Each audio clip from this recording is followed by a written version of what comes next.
दुनिया में इतना बड़ा झूठा प्राइम मिनिस्टर किसी देश में पैदा नहीं हुआ।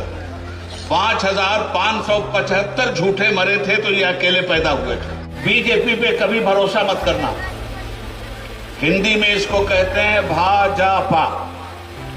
भा से भारत, ज से जलाओ, पा से पार्टी। ये भारत जलाओ पार्टी जहां जहां भी इनकी सरकार बनी, इन्होंने देश में आग लगा दी। गुजरात में सरकार आई, गुजरात को जलाया। यूपी में सरकार आई, दिन रात मॉब लिंचिंग। हिंदू और मुसलमान दो आदमी हैं, एक नरेंद्र मोदी और दूसरा अमित शाह। ये दोनों गुजराती दोनों मिलकर हिंदुस्तान को बेच रहे हैं और दो गुजराती हिंदुस्तान को खरीद रहे हैं। एक अंबानी है और एक अडानी है। दो ने हिंदुस्तान को बेचा और दो ने हिंदुस्तान को खरीदा। Respected former Chief Minister of Karnataka, जनाब कुमार स्वामी साहब, respected former Union Minister of India, Bradaram CM Ibrahim साहब, President of Janata Dal, respected Bandappa ji और स्टेज पे बैठे हुए हमारे सारे नेतागण। अगर मुझे कन्नड़ा आती तो मैं उसी जुबान में आपसे बात करता। मेरी मजबूरी, मगर मैं कोशिश करूंगा कि हिंदी जुबान में आप तक इस स्टेज का पैगाम पहुंचा दूं। वतन की जो हालत सुनाने लगेंगे तो पत्थर भी आंसू बहाने लगेंगे। अगर भीड़ में खो गई आदमियत, उसे ढूंढने में जमाने लगेंगे। मुल्क की आजादी को 75 साल हो गए और इस 75 साल में बीजेपी और कांग्रेस ने जो इस देश का हाल किया है, आज महंगाई चरम सीमा पे है। आपस की नफरत घर घर में पहुंचा दी गई है। कांग्रेस पार्टी और बीजेपी, इन दोनों ने इस मुल्क का बेड़ा गर्क करके रख दिया है। इलेक्शन आ रहा है। बंडप्पा जी ने बहुत ही भयानक तकरीर की है। इलेक्शन तो होगा बाद में, बंडप्पा जी के जीतने की मोहर आज ही आपने लगा दी है और वो जीत करके रहेंगे। मेरे भाइयों, बीजेपी पे कभी भरोसा मत करना। हिंदी में इसको कहते हैं भाजपा। भा से भारत, ज से जलाओ, पा से पार्टी। ये भारत जलाओ पार्टी जहां जहां भी इनकी सरकार बनी, इन्होंने देश में आग लगा दी। जिस समत नजर उठती है शोला है, धुआं है। मैं ढूंढ रहा हूं मेरा गुजरात कहां है। गुजरात में सरकार आई, गुजरात को जलाया। यूपी में सरकार आई, दिन रात मॉब लिंचिंग। हिंदू और मुसलमान जो इस देश की शक्ति है, हिंदू शुरू होता है हा से, मुस्लिम शुरू होता है मां से। श्री देवी गौड़ा जी ने हिंदू का हा वहां से निकाला, मुस्लिम का मां यहां से निकाला, दोनों को ज्वाइंट किया तो ये हम बन गया। हम बन करके रहिए, हिंदुस्तान बना रहेगा। और जो लोग हम को तोड़ते हैं वो हिंदुस्तान को तोड़ते हैं। रह गए नरेंद्र मोदी जी, तो क्या कहूं मैं आपसे, जिंदगी में सिर्फ एक बार वो सच बोले। उनका झूठ तो ग्रीन बुक में अब आ रहा है। दुनिया में इतना बड़ा झूठा प्राइम मिनिस्टर किसी देश में पैदा नहीं हुआ। 5,575 झूठे मरे थे तो ये अकेले पैदा हुए थे। कभी भी ये आदमी सच नहीं बोलता। हाँ, मगर मैं कहूंगा कि एक बार ये आदमी सच बोला है। ये कब सच बोले? 2014 में। याद कीजिए उस बात को। इन्होंने पब्लिक से कहा था, भाइयों बहनों, मैं चाय बेचने वाला। यह सच आपको याद है या नहीं याद है? कहा था मैं चाय बेचने वाला, यही सच था। तो मेरे दोस्तों, तुम तो इतने अच्छे लोग हो कि जो रोता हुआ आए उसको आशीर्वाद दे देते हो। वो आए कि मैं चाय बेचने वाला था, आपने कहा हमारा आशीर्वाद है तुमको। एक गरीब आदमी है, गरीब का दर्द महसूस करेगा, हम तुमको प्राइम मिनिस्टर बना देते हैं। आप ही लोगों ने बनाया ना। आज उस चाय बेचने वाले ने क्या किया? 2 आदमी हैं, एक नरेंद्र मोदी और दूसरा अमित शाह।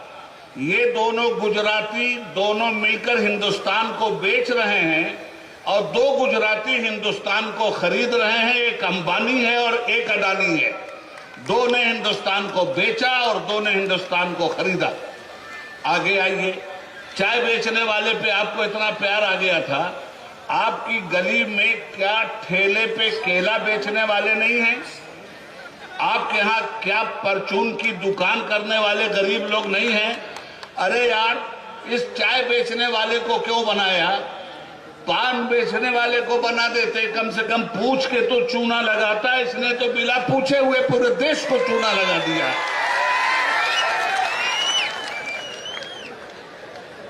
भ्रष्टाचार, जनता दल पर यह इल्जाम कभी मत लगाना। फकीर आदमी का नाम है देवी गौड़ा, इंसानियत को संभालने वाले का नाम है देवी गौड़ा, हिंदू मुस्लिम में एकता का नाम है देवी गौड़ा। आपके बीदर को आपके गुलबर्गा से रेलवे लाइन पे जोड़ने वाले का नाम है देवी गौड़ा। हिंदुस्तान तोड़ने वालों के मुकाबले में प्यार की गंगा बहाने वाले का नाम है देवी गौड़ा। हमने उनके साथ जनता दल में एज ए वाइस प्रेसिडेंट एक जमाने तक काम किया है। मैं यकीन के साथ कहता हूं कि देवी गौड़ा से बड़ा कोई भी सेकुलर लीडर हिंदुस्तान की सरजमीन पर दिखलाई नहीं देता। मेरे दोस्तों, कहता हूं सच के झूठ की आदत नहीं मुझे। आज भ्रष्टाचार की बात की जा रही है, घर घर ईडी भेजी जा रही है, सीबीआई भेजी जा रही है, सबके घरों पे छापे मारे जा रहे हैं। बीजेपी से बड़ा भ्रष्टाचारी कौन है? 40% कमीशन कर्नाटका की गवर्नमेंट लेती है, 50% कमीशन कर्नाटका की गवर्नमेंट लेती है।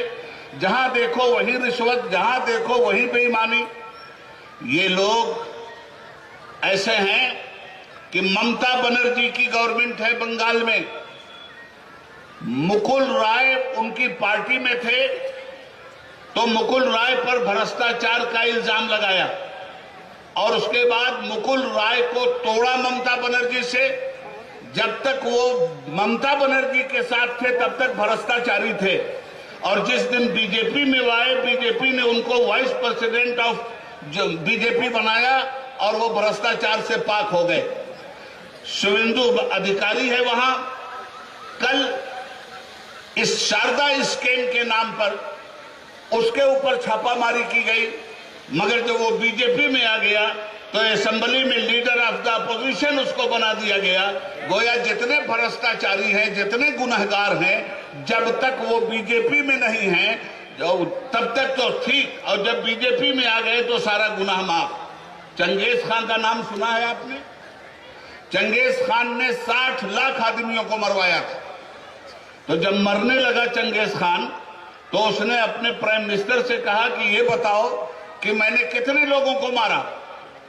तो कहा कि सर आपने 60 लाख लोगों को मारा। तो कहा बताओ मरने के वक्त मुक्ति कैसे होगी, ये सारे गुनाह से माफी कैसे होगी? कहा नरेंद्र मोदी की पार्टी बीजेपी ज्वाइन कर लीजिए, माफ कर दिए जाएंगे। ये है इन लोगों का हाल। अब रह गई कांग्रेस। मैंने सुना है कि कांग्रेस कहती है कि जनता दल सेकुलर बीजेपी की सेकंड टीम है।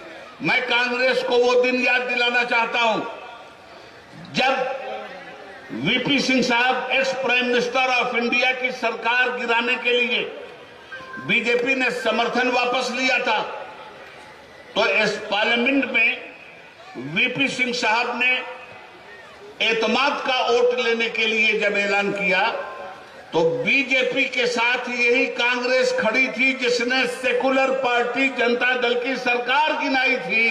वो क्या बीजेपी जनता दल को बीजेपी की बी टीम कहेगी जिसके साथ रहकर कांग्रेस ने जनता दल की सरकार गिराया था और बीजेपी का साथ दिया था। बीजेपी कहां कहां क्या क्या नहीं कर रही है। महाराष्ट्र की गवर्नमेंट कैसे तोड़ी गई आपको मालूम है, गोवा में कैसे कब्जा किया गया, ये भ्रष्टाचार आपके सामने है। आसाम का चीफ मिनिस्टर जब तक बीजेपी में नहीं गया था तब तक गुनहगार था, और जब बीजेपी में आकर के चीफ मिनिस्टर हो गया तो गंगा पार हो गया, गंगा नहा लिया उसने, पाक हो गया, पवित्र हो गया। तो दो बातें आपसे मैं कह के जाना चाहता हूं। एक बात यह है कि बीजेपी और कांग्रेस एक ही सिक्के के दो रुख हैं। कांग्रेस की मीनिंग क्या है? मैंने कहा कि लफ्ज बुराई के हैं बहुत, जैसे जुआ, शराब, फसादात और केस, बोले कि एक लफ्ज में इसको बयां करो। मैंने कहा कि सबसे बेहतर है कांग्रेस। ये कांग्रेस फसादात की जननी है। इस कांग्रेस ने सही माने में बीजेपी को हिंदुस्तान की सरजमीन पे खड़ा किया है। नारायण दत्त तिवारी कांग्रेस के फाइनेंस मिनिस्टर थे। नारायण दत्त तिवारी यूपी के चीफ मिनिस्टर थे कांग्रेस के। नारायण दत्त तिवारी आंध्रा के गवर्नर थे कांग्रेस के। कहां जाके मरे? बीजेपी में। और इसी कर्नाटका के एसएम कृष्णा साहब इसी कांग्रेस के फॉरेन मिनिस्टर थे, इसी कांग्रेस के महाराष्ट्र के गवर्नर थे। कहां जाके मरे? बीजेपी में। तो कांग्रेस का अधिकांश कारोबार सिर्फ बीजेपी और आरएसएस का रहा है, इसको याद रखिएगा। इलेक्शन आ रहा है, इलेक्शन में फैसला आपको करना है। ये नेता इलेक्शन में फैसला नहीं करेंगे, इस देश की जनता इलेक्शन में फैसला करेगी। बीजेपी भी आएगी अपना डमरू बजाते हुए, कांग्रेस भी आएगी अपना घंटा बजाते हुए, और जनता दल भी आएगा अपना मैनिफेस्टो 5 रत्ना 5 नौकाती प्रोग्राम लेकर के आएगा। इस देश को जरूरत किस चीज की है? इस देश को जरूरत है खेत और खलिहान की, इस देश को जरूरत है हॉस्पिटल की, इस देश को जरूरत है दवाओं की, इस देश को जरूरत है सड़क की, इस देश को जरूरत है एजुकेशन की, इस देश को जरूरत है रोजगार की। न रोजगार पे बात की जा रही है, न एजुकेशन पे बात की जा रही है, न किसानों की समस्या पे बात की जा रही है। और किसान अगर आंदोलन करता हुआ रोड पे आता है तो 700 किसानों को मरवा दिया जाता है।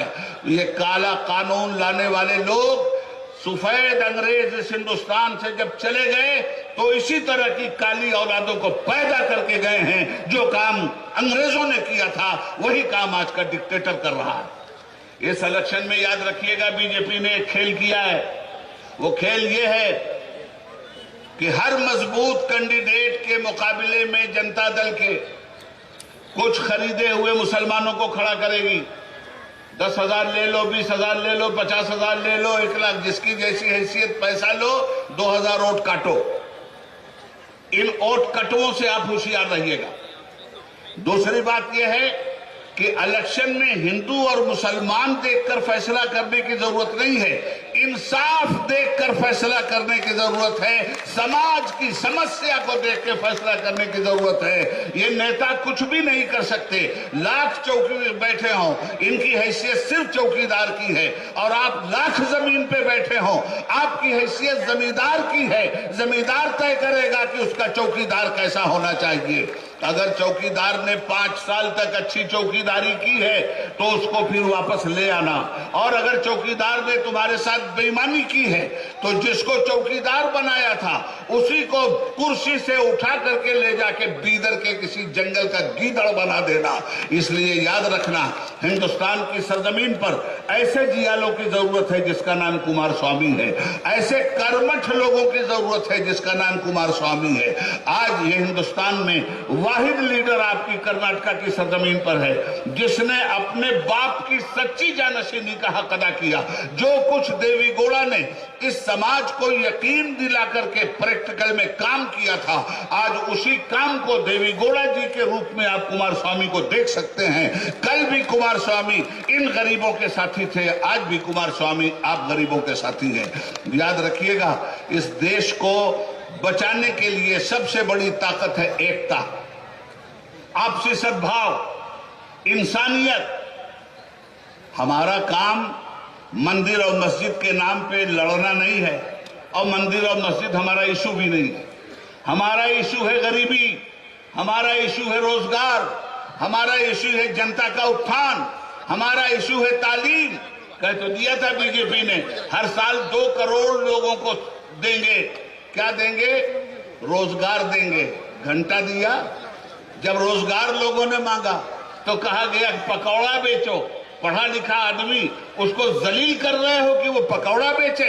अरे तू तो चाय बेचने वाला था, पूरे देश को क्यों पकौड़े पे लगा रहा है? इसलिए वक्त आ गया है कि इस तरह के लोगों को पार्लियामेंट से भी उखाड़ के फेंकिए और असेंबली से भी उखाड़ के फेंकिए। ये ताकत देश के संविधान ने आपको दिया है। मुझे उम्मीद नहीं बल्कि यकीन है कि आने वाले इलेक्शन में पूरी ताकत के साथ आप जनता दल की सरकार को लाएंगे, इसलिए कि जनता दल ही वो पार्टी है जो सामाजिक न्याय की अगुवा है, जो सोशल जस्टिस का झंडा लिए हुए है। इंशाअल्लाह मैंने ये तय कर लिया है कि इस पूरे इलेक्शन में भाई कुमार स्वामी साहब का साथ दूंगा। और भाई सीएम इब्राहिम साहब ने जब मुझसे कहा कि आपको आना है और यहाँ के हालात को बदलने के लिए अपना योगदान देना है, मैंने इब्राहिम भाई से कहा, मेरे बहुत पुराने भाई हैं आप, बहुत पुराने साथी हैं आप, इंशाअल्लाह आपके ख्वाब को शर्मिंदा ताबीर करके दिखाऊंगा और कर्नाटक के मुसलमानों को बहकने नहीं दूंगा। इन मुसलमानों से मैं खास तौर पे कहना चाहता हूं, मेरे भाइयों, जज्बात में आकर फैसला मत लो, बल्कि हालात को देख करके फैसला लो। आपके साथ कोई ऐसा नहीं है जो ईमानदारी के साथ खड़ा हो सके। इस पार्टी को अगर आपने जितवा दिया तो मैं आपको बताना चाहूंगा कि आपके सूबे में, आपके गांव में, आपके कस्बे में, आपकी तहसील में, आपके शहर में माइनॉरिटीज के सिलसिले में पार्टी जो कुछ अपना मैनिफेस्टो लाएगी, आप उस मैनिफेस्टो को देख करके खुश हो जाएंगे। आने वाले दिनों में हिंदू मुस्लिम एकता के लिए, कर्नाटक की तामीर और तरक्की के लिए, इंसानियत के परचम को बुलंद करने के लिए, आपसी सद्भाव के लिए, हिंदू मुस्लिम नफरत मिटाने के लिए जरूरी है कि आप बंडप्पा जी को जितवाइए और जनता दल को पूरी ताकत के साथ जितवाइए। हिंद को नाज है जिसपे, वो निशानी हम हैं, ताज और लाल किला के यहाँ बानी हम हैं। हिंदुस्तान जिंदाबाद, कर्नाटक पाइंदाबाद।